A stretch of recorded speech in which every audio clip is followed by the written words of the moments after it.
Hey groomers, Tyler here out of Colorado.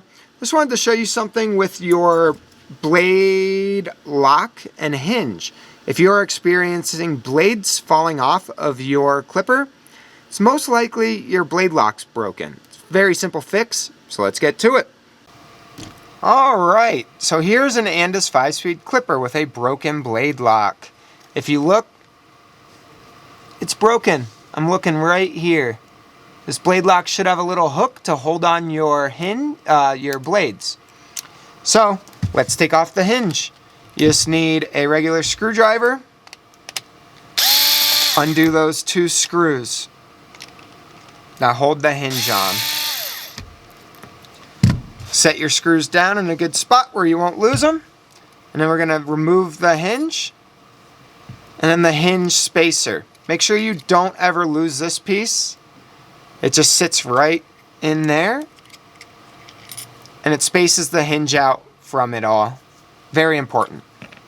Set that down near your screws. So here's the hinge with the broken blade lock. So what we're going to do is just push up and remove it. It's old, broken, can be thrown away. Here's the new one with the clip on it. You can see it has this round piece, it's like a clip, and that's what holds your blade on. You got your new piece, and you got your hinge. So if you look at this, it has 2 holes, 1, 2 on each side, very tiny.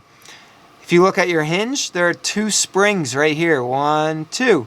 All we're gonna do is put them together. Put the springs through the holes, make sure they're both in there, and then just slide it up.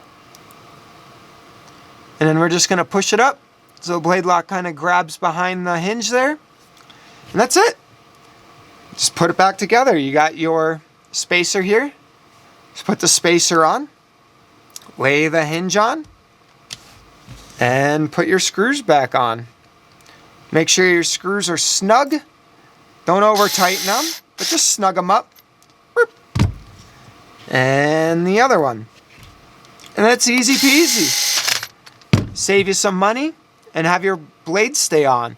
That fix probably costs a whole $2 to $3 for this lock, the latch, and that's it. Now, good luck. If you have any questions, let me know. I'll help you out in the comments. And have a good day.